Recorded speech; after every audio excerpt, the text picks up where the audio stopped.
Okay, dito kasi napansin ko talaga na itong Pogo na ito, hearing or investigation should I say, napapansin ko na ang patutunguhan nito ay si Duterte. At dito ko talaga nakita particular dito sa pagtatanong ni, Senator, Ontiveros dito sa isang former, ah, PAGCOR officer na ito si Mrs. Domingo bagamat si Attorney Harry Roque ay napakaganda yung kanyang 'no, yung kanyang medyo binabalagbag niya si Risa Ontiveros kahapon dahilan upang, medyo sinabihan siya nitong si Senator Gatchalian. Sabi ni Senator Gatchalian bagamat, hindi pa siya maituturing na isang parang suspect dito, alam kong patutunguhan nito, eh. Talagang gigipitin talaga nila lahat ito. So, bagamat ngayon hindi na contempt o anuman ang kay Senator tuloy, kay Attorney Harry Roque, ang patutunguhan talaga niyan ay sisilo nila talaga ang mga Duterte dito. Makikita mo dito gusto talaga nilang i-pinpoint na ang Pogo ay yung mga karahasan sa Pogo ay dahil kay Duterte. Pero malalaman ninyo, mismong nagsabi na itong si, former officer na itong PAGCOR officer na si Mrs. Domingo ay, sinabi niya, nag-umpisa pa nga 'to sa tatay ni Marcos, eh. Pakinggan natin. Opo. Salamat po at magandang tanghali. Salamat sa inyong pagdalo. So, former Chair Domingo, hindi na po maikakaila na yung mga pogo na pinapasok sa Pilipinas nung term nyo ay, well, naghasik talaga ng lagim at labi sa mga karumal-dumal na krimen at abusong ginawa sa poder natin. So, paano po yan napayagan nung panahon ninyo at ano pong maipaliliwanag nyo dyan? Nag-umpisa Panahon ninyo. po ang regularization o legalization, regulation at legalization ng mga offshore gaming operations dun po sa CESA. Saan po? Sa CESA po. Sa CESA, okay Noong po. 2007 po, nagbigay po sila ng 2 master license 2007, na meron po sa authority na mag-issue ng mga sub-licenses upon their discretion. Noon pong 2016, 2016, Tatay Digo. nagtuloy-tuloy po yon at ang napag-alaman pong remittance nila sa gobyerno at that time ay 50 million a year. Pero po, yung mga kanilang sub-licensees, hindi po, karamihan po nag-operate outside the territorial boundaries of CESA, of Cagayan.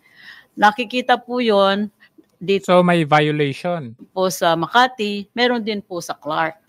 At nung pong panahon na yon, nagkaroon po ng intelligence report na kahit nung panahon na yon ay may 80,000 ng alien employees na nagtatrabaho sa mga ito. 2016 po. Before pa po. Before pa. Gusto nga talagang yan si Duterte dito, eh. Nag-start po yan 2007 po eh. Opo. 2007. Ang hindi ko lang po alam kung yung 80,000 na yon ay kasama yung mga illegal. Kasi po yung mga illegal noon, marami po rin talaga yon na siya po ang mas mahirap na they're more harmful actually because there's no protection for their employees because lahat po yan pumapasok, hindi po natin alam kung paanong nakakapasok. Nung pangalawa, wala pong assurance yung mga players na meron pong fair play. So halo na po yun, yung pong illegal at yung legal. Noong pong 2016, unang buwan pa lang na pagpasok ko sa PAGCOR, na-call na po yung attention ko dyan at pinag-aralan po talaga kung paanong sugpuin yung illegal at kung pwedeng i-regulate yung legal. Ibig sabihin po nung legal at that time, yung mga sub-licensees ng CESA. So, nagsimula po ang diskusyon dyan At nga po, nung 2017... Pero excuse me ma'am, ibig niyo pong sabihin lahat pa po ng sinabi niyong nag-operate sa labas ng jurisdiction ng CESA, lahat yun? Parang mga branch lamang niya o extension lamang niya? Sub-licenses po. Panay sub-licenses ng Kasi CESA lamang? O, 2007 yan isa pong Okay. Nung dumating si Tatay Digong, anong ginawa niya? pong organisasyon ang binigyan nila ng master license. Yun pong master license na yun, nag-i-issue po ng according to their discretion ng sub-licensees. Okay. Hindi po namin alam ang mga standards o yung mga requirements, pero po before 2016 po, lahat po ng legal so-called na license na So-called. POGO na Kunwaring illegal. offshore Ay, kunwaring legal pala. gaming operations, ang lisensya po ay CESA. So yung CESA lamang ang nag-i-issue ng dalawang set ng sub-licenses na yon before 2016. Ganun ba yung Opo. sinasabi niyo? Opo. Wow. Okay. So merong medyo illegalities dyan, kahit legal. No? Anong ginawa ni Tatay Digong nung siya na? Yun nga po, kinulang attention namin, pag-aralan, dahil marami rin po kasing illegal operations. Kasi po, Saan ata dyan yung Cavite napaka-invisible po kasi ng industry na yan dahil internet po ang ginagamit. Online. So yung pong napag-usapan ay i-clarify yung provision ng aming Republic Act na nag-create po, nag-amend ng PD 1869 Yung PD 1869, sinong gumawa? na nagsasabi na ang online gaming ay kasama rin sa mga i-regulate ng PAGCOR.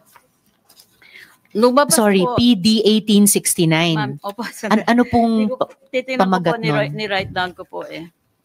PD 1869 na nirelease po ni former President Marcos noong, Marcos. 1978, creating PAGCOR. creating PAGCOR? Opo, Alright. na-amend po yan ng RA 9487.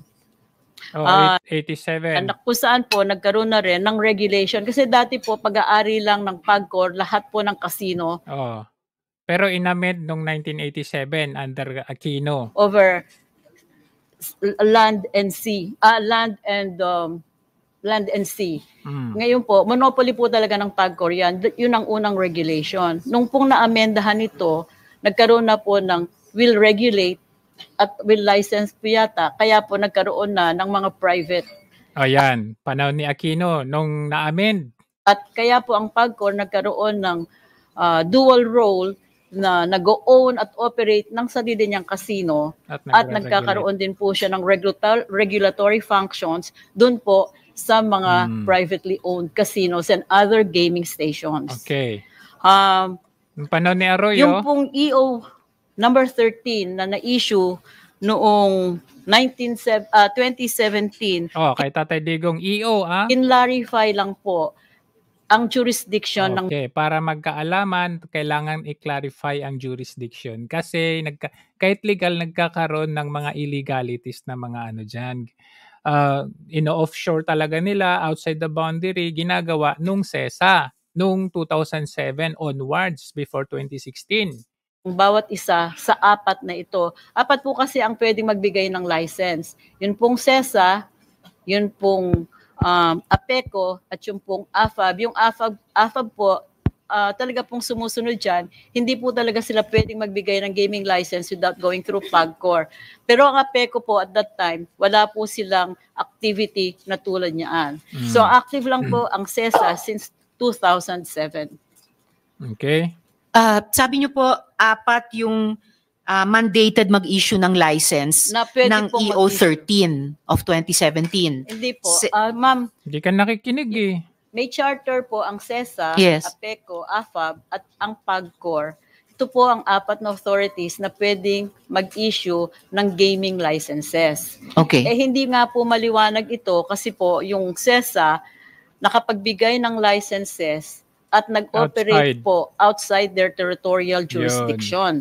Ang ginamit po nila yung mga PESA accredited buildings para po malusutan yung territorial boundaries ng kanilang charter. Okay. So yung EO13, Yung EO ni Duterte, yun yung nagklaro Okay? ay inisyu din para kontrolin yung sumosobrang kapangyarihan ng Yun, kuha mo. SEDA sa usapin ng pag-issue ng licenses. Oo. Salamat ka kay Duterte. Kinlarify po niya ang jurisdiction lamang ng bawat isa dito sa 4 na Gusto kasing siluhin si Duterte pero ayan mismo yung si former official Domingo. authorities na ito. Sige Masabi po. mo. So habang umandar yung ganitong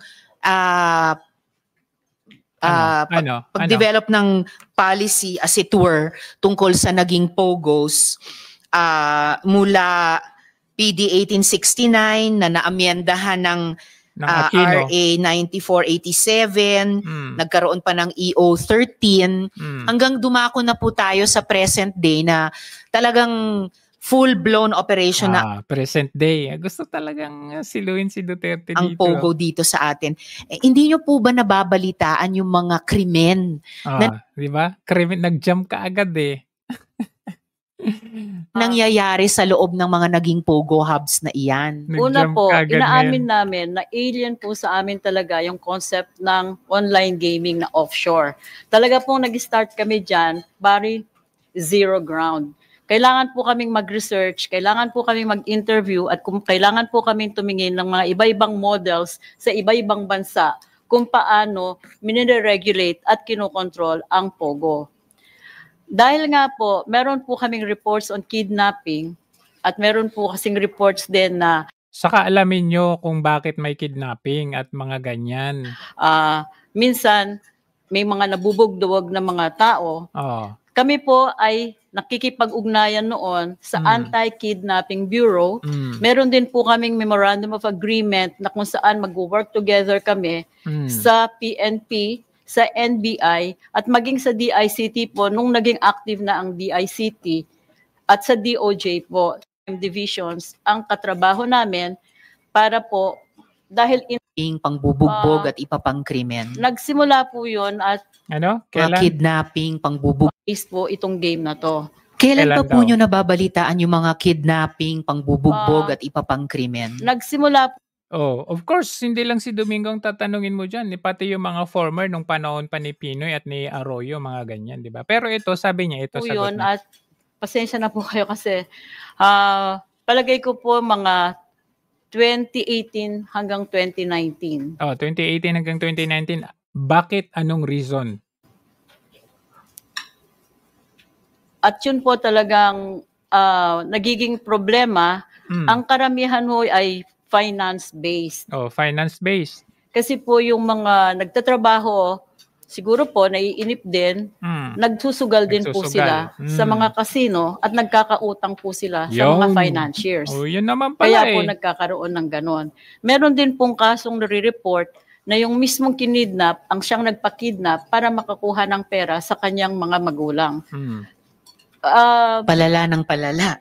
And speaking po ma'am of 2019, noong 2019, you defended the creation of self-contained POGO hubs where Chinese citizens would be isolated from us. Okay, so ito puputulin ko na kasi malinaw naman na gusto nilang tutumbukin nito ay yung ginawa ni Tatay Digong na parang yung sabi nga ni Risa na full-blown daw yung POGO. O sige, sabihin na natin yun. Pero ang laki ng kinita ng Pilipinas that time. May mga krimen na mga ganyan, okay, sabihin na natin. At may reasons na inilatag itong si Mrs. Domingo, no? Pero sabihin na natin, sabi ni Marcos ngayon na tanggal na, okay? Bawal na itong POGO ngayon. Pero ano yung ipinalit nila? Internet gaming licenses. So ano yun? Yan po ay dapat i-check natin. Bantayan po natin yan. Kasi parang yung ginagawa niya, binabagong Pilipinas niya, pinapalitan niya yung mga dati. Kunwari, yung mga dati, pangit na patakaran, hindi maganda, papalitan niya ng bago at ipoportray na mas maganda yung sa kanya at mas tahimik. Kagaya yung sinabi niya, na bloodless daw na drug war. O di ba kalokohan lang yun? Yung sinabi niya na 5,500 na flood control projects, nasaan yun? Binaha yung buong Pilipinas. So bantayan po natin yan. Iisa lang yan, sabi ko nga, si Attorney Harry Roque, bagamat hindi siya nasa cite in contempt or whatever ngayon, o is tinuturing na subject of or interest, sooner or later yan yung gagawin nila kay Attorney Roque. At ang tutumbukin talaga dito ay walang iba kundi ang Duterte.